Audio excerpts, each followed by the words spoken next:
people are facing charges after Greenville County deputies say the suspects were growing marijuana in a home.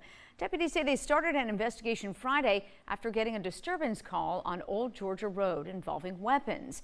When they arrived, investigators say they discovered a marijuana growth operation inside that home. Officers arrested 29-year-old Tiffany Lynn Charping and 45-year-old Michael John Thomason. Both are charged with manufacturing drugs. Two minors are accused of breaking into railroad facilities and driving rail cars in Lawrence. It happened Saturday evening at the Carolina Piedmont Railroad and CSX Transportation.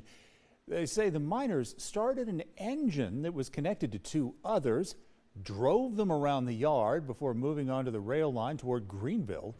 They then crashed, they say, the parked rail cars, causing significant damage and a derailment. Police say the minors have been arrested and charged. A breaking news update from Columbia. A state representative has resigned from the South Carolina House.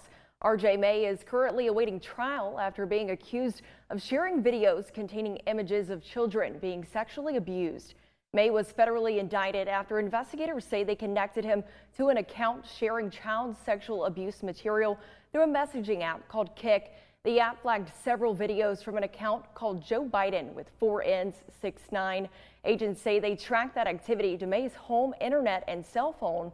In May's letter of resignation, he says he resigned in the best interest of his family and constituents. Speaker Smith's office accepted his letter of resignation.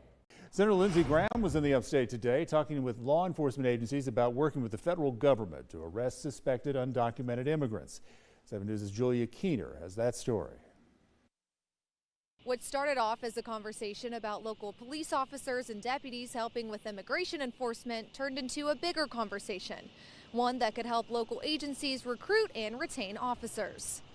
The 287G program is an ICE initiative that allows local agencies to work with federal officials to enforce immigration laws. I hope the public knows, the community knows, that this is about deporting people who have committed crimes. This is not a roundup for anybody in your neighborhoods or children in schools, any of that stuff. On Monday, Senator Lindsey Graham met with local law enforcement officials to talk about the program, but walked away with a bigger message. The benefit needs to be a two-way street. I'd like to put more money into the system, the 287G program, and create grants for states who participate at the highest levels.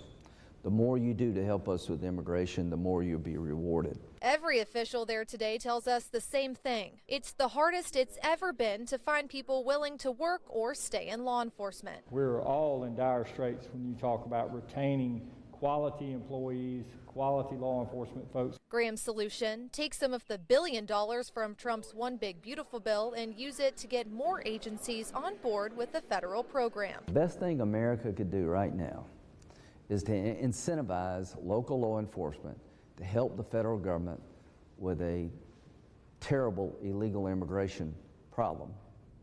And if they help the federal government, there will be money available for those who help to recruit and retain qualified people. He says it's a win-win. If we do it right in South Carolina, word will get out among the gangs, and the human traffickers don't go to South Carolina. That's the worst place you could go to do your business. That is my goal. In Greenville, Julia Keener, 7 News. South Carolina's chapter of the ACLU has been tracking these cooperation agreements. In a statement, the group wrote to us in part, quote, "The record is clear. ICE collaboration agreements erode public trust in law enforcement, divert local funding from local safety initiatives, and open the door for widespread racial profiling," end quote. A state senator says he's been diagnosed with Alzheimer's disease and will step down in January. Senator Roger Nutt's district covers portions of western Spartanburg County and east central Greenville County. In a letter, he says he was diagnosed after seeking medical care for what he believed was long COVID symptoms. Nutt was elected to the South Carolina Senate last November. He also served as a state representative from 2021 to 2024 and was once a member of Spartanburg County Council. Malachi, thank you. A controversy is unfolding in South Carolina's public schools. A state representative says that he's spoken with 3 teachers now, and they say that they're being denied paid parental leave after having stillbirths.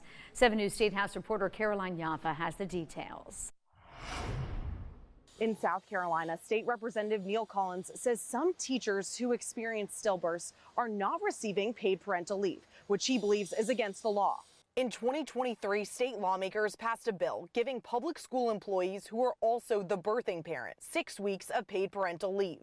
But now Collins says some districts are interpreting that law to mean it only applies to births where the child survives. Mothers suffering from this tragic event shouldn't have to worry about whether they get paid parental leave or not. He says those districts are telling women who endure stillbirths that they can't take the 6-week leave paid time off. At the end of the day, what I'm concerned about is at that moment of birth or stillbirth that we don't add any stresses to the mother, and that this be crystal clear that a qualifying event is a stillbirth when it comes to paid parental leave. Collins wrote a letter to the Attorney General asking for an opinion on whether stillbirths qualify under the law. It's unfortunate that we have to clarify this in the statute for certain interpretations, but look forward to making it clear that qualifying event of a stillbirth does qualify as a birth. In a statement from the South Carolina Department of Education, they say, quote, "Nothing in law prohibits or discourages districts from extending this benefit to staff experiencing these tragic situations. And we would urge districts to respond with common sense and compassion for these teachers." Collins says in 2 of the cases he knows about, districts have changed their policy and given them leave. He says in another case, a woman had to take vacation days as time off. In Columbia, Caroline Yaffa, 7 News. Collins says that a legal opinion from the Attorney General could arrive in the coming weeks, and he plans on filing additional legislation to clarify these terms. We'll, of course, continue to keep you posted with the latest updates on 7 News. New tonight, this November, Cherokee County voters will get to decide whether or not they want to buy alcohol on Sundays. 7 News' Lauren Miller has the story. Monday night, Cherokee County leaders voted unanimously to allow the referendum on November's ballot. Right now, alcohol sales are not permitted within the county on Sundays.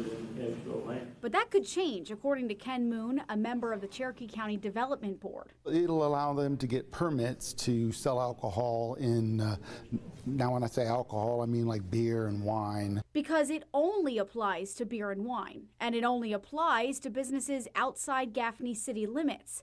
Moon says it's been on the county's mind after a few businesses asked for it. It's where they make their money, you know, they put up TVs, sports. People go there and have a good time, eat food, drink a few drinks. And he says if people vote in favor, it could help the economy. This helps retail recruitment, bringing in more restaurants. You know, we have a very high amount of restaurants and fast food in Cherokee County, but we can always have more of a choice.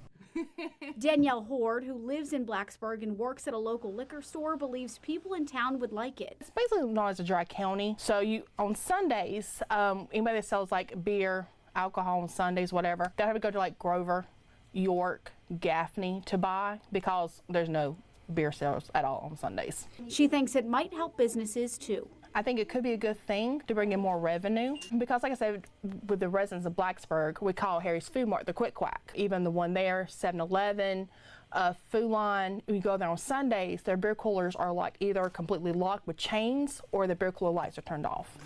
If voted in favor, county leaders say it would take effect January 2026. In Cherokee County, Lauren Miller, 7 News. Any restaurants or convenience stores selling beer and wine would need to apply for a permit to participate.